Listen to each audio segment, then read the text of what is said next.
Karena kalau ini tidak dipertegas, maka di dalam pasal-pasal selanjutnya implikasinya ini akan menjadi bias yang tidak jelas. Sehingga kalau kami sangat perlu ini undang-undang desa, tetapi harus dipertegas. Jangan dibikin tidak jelas seperti ini.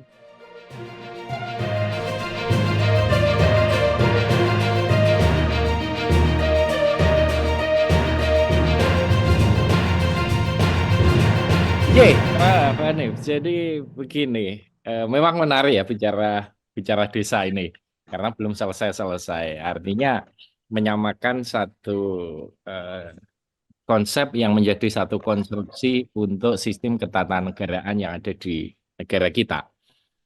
Jadi saya yakin pandangan yang berbeda-beda ini sebenarnya kalau kita tarik ke sisi aplikasi dalam lingkup kecil, yaitu di sebuah entitas yang bernama desa yang notabene ada sejak tadi sampaikan Indonesia ini belum lahir. Nama desa ini ada, desa saya itu lahir, mbah-mbah saya itu, kentongan saya itu 1900, ini masih saya simpan ini, kentongan Mbah Buyut saya. Ya.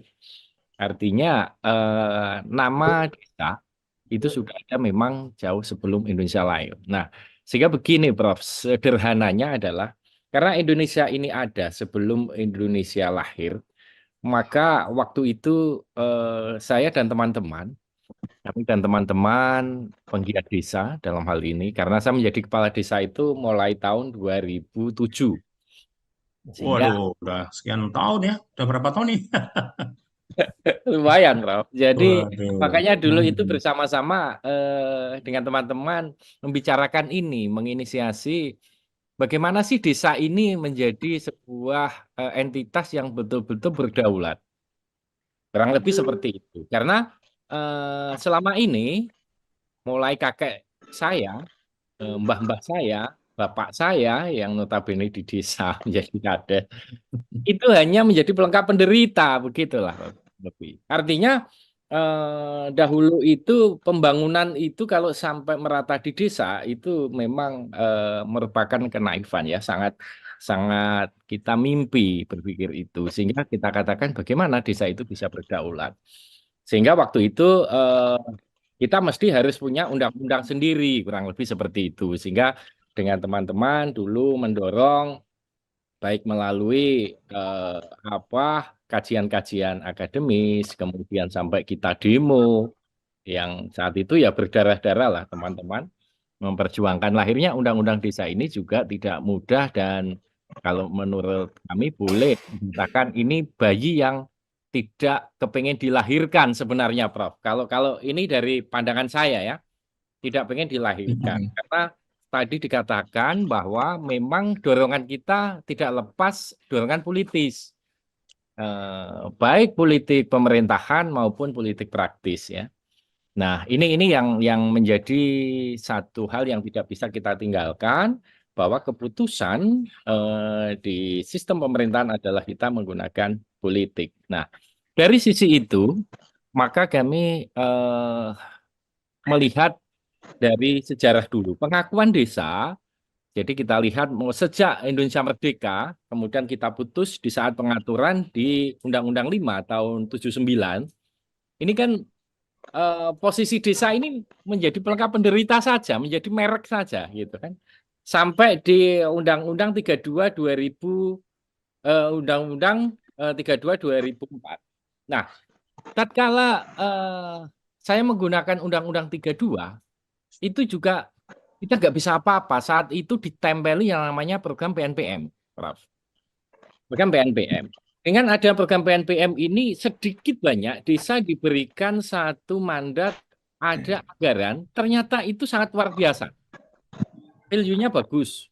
Padahal itu juga belum sempurna, kemandirian itu diberikan kepada desa. Tapi dicoba itu sudah bagus. Sementara ini sebelum ada itu nggak ada. Nah, dari sisi inilah maka kami dengan teman-teman sepakat bahwa kalau ada sekian desa, kalau sampai saat ini menjadi 75.252 desa di Indonesia, ini diakui secara politis, diakui secara sistem kenegaraannya, ketatanegaraannya, kemudian diberikan satu kewenangan, diberikan satu hak pengaturan dan keuangan, kami kok bermimpi bahwa Indonesia ini akan maju dan akan cepat untuk cita-cita yang dicita-citakan. Nah, itu.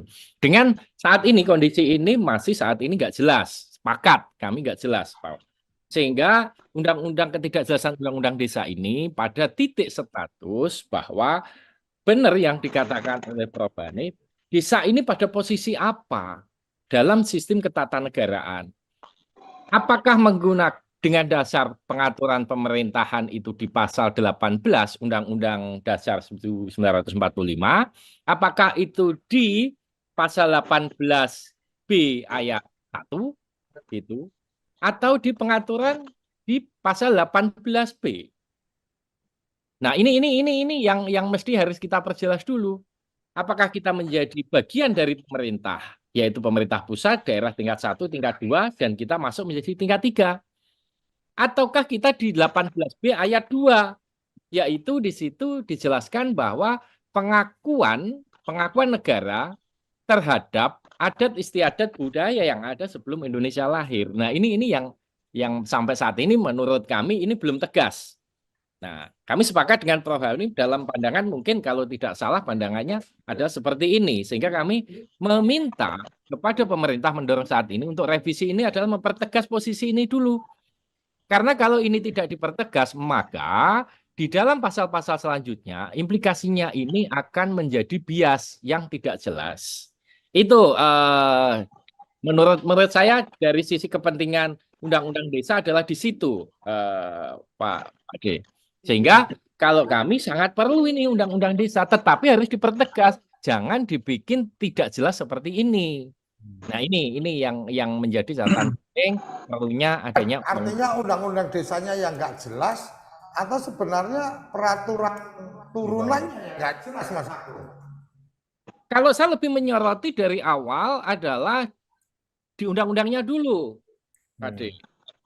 Turunannya semakin nggak jelas dong otomatis. Kalau di undang-undangnya ini kurang tegas, otomatis di turunannya nanti akan menjadi tidak jelas rohnya ini, gitu. Nah, roh yang nggak jelasnya di mana undang-undang desa? Tadi saya katakan kita itu tidak masuk di pemerintahan daerah tingkat 3. Indonesia hanya selesai pemerintah pusat, pemerintah daerah tingkat 1, tingkat 2. Di undang-undang dasar itu hanya itu. Nah, coba di pasal kalau dari undang-undang dasar hanya itu, mestinya nggak perlu ada undang-undang desa dong. Nah, kemudian begini. Kalau itu tidak perlu, maka pengaturan desa ini akan dibawa kemana? Sedang kalau ini ke kelurahan, maaf ya, pengaturan kelurahan gitu, maka penataan desa ini apakah mengejawantahkan di pasal 18B ayat 2 itu nanti di mana? Satu sisi desa kan juga peninggalan itu juga. Mau tidak mau akan diakui itu. Jika di dalam undang-undang desa saya lihat adalah desa dan desa adat itu definisinya itu menjadi satu. Desa atau desa adat atau sebutan lain. Nah, ini menurut kami dipertegas saja. Kalau memang mau dipertegas, desa adalah mungkin akan punya definisi sebagai pemerintahan, bagian pemerintahan langsung, hierarkis, pusat sampai desa. Desa adat mungkin punya pengertian lain, sehingga ada undang-undang sendiri. Nah, ini yang sama penegasan. Begitu.